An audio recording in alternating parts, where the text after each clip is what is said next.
Good morning, viewers. Today I am present before you with the themes of the novel Midnight's Children, written by Salman Rushdie. Before I begin the podcast, it is advisable that you keep a notebook and a pen so that you can jot down the important points relating to this particular topic. It is further advisable to use earplugs for better listening. So here I begin. Theme 1: The Single and the Many. Born at the dawn of Indian independence and destined upon his death to break into as many pieces as there are citizens of India, Salim Sinai manages to represent the entirety of India within his individual self. The notion that a single person could possibly embody a teeming, diverse, multitudinous nation like India encapsulates one of the novel's fundamental concerns: the tension between the single and the many. The dynamic relationship between Salim's individual life and the collective life of the nation suggests that public and private will always influence one another. But it remains unclear whether they can be completely equated with one another.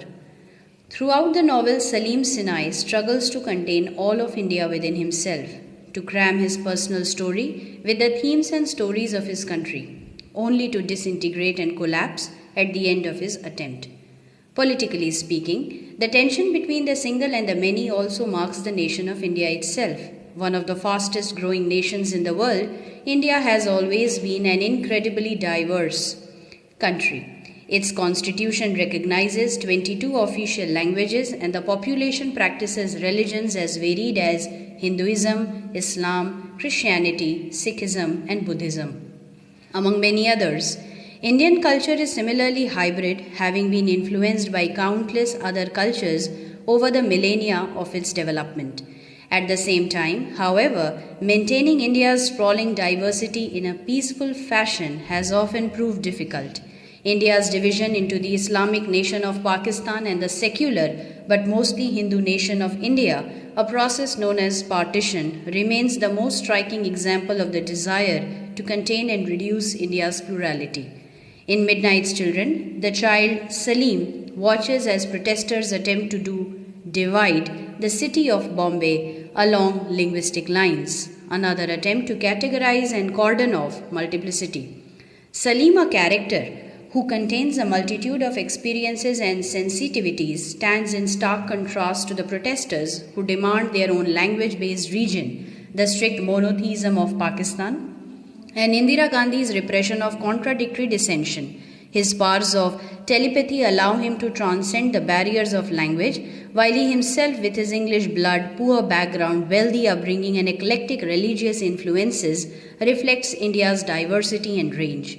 The Midnight's Children conference that he convenes is, in its initial phase, a model for pluralism and a testimony to the potential power inherent within coexisting diversity, which is a natural and definitive element of Indian culture. In Midnight's Children, the desire for singularity or purity, whether of religion or culture, breeds not only intolerance but also violence and repression. Theme 2: The Unreliability of Memory and Narrative. Factual errors and dubious claims are essential aspects of Salim's fantastic narrative. He willfully acknowledges that he misplaced Gandhi's death, an obviously seminal moment in India's history, as well as willfully misremembers the date of an election. He frets over the accuracy of his story and worries about future errors he might make. Yet, at the same time, after acknowledging his errors, Salim decides to maintain his version of events, since that's how they appear to occur to him, and now there can be no going back. Despite its potential historical inaccuracies, Salim sees his story as being of equal importance as the world's most important religious texts. This is not only his story, but also the story of India. The errors in his story, in addition to casting a shadow of doubt over some, what he claims, point to one of the novel's essential claims, that truth is not just a matter of verifiable facts.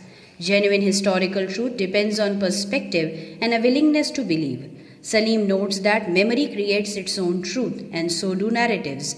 Religious texts and history books alike stake their claim in truth, not only because they are supported by facts, but also because they have been codified and accepted upon, whether by time or faith. The version of history Salim offers comes filtered through his perspective, just as every other version of history comes filtered through some alternate perspective. For Salim, his version is as true as anything else that could be written, not just because this is the way he has arranged it, but because this is the version he believes. Third, destruction versus creation. The battle between Salim and Shiva reflects the ancient mythological battle between the creative and destructive forces in the world. The enmity and tension between the two begin at the moment of their simultaneous births. The reference to Shiva, the Hindu god of both destruction and procreation, reflects not only the tension between destruction and creation, but also the inextricably bound nature of these two forces. Salim Sinai, as the narrator of Midnight's Children, is responsible for creating the world we, as readers, are engaged in. He represents Brahma, the god of creation. What Salim creates, however, is not life but a story. By delivering Salim into the hands of the widow, Shiva is responsible for the destruction of the Midnight's Children. And yet, by fathering Adam and hundreds of other children, he ensures the continuation of their legacy. So these are the three broad themes of this great novel written by Rushdie, that is Midnight's Children. Please do like, share and subscribe to the channel, and in the comment section below, share your questions and feedback.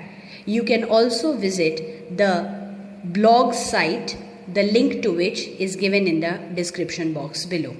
Thank you for your valuable time. Here's wishing you a great day ahead.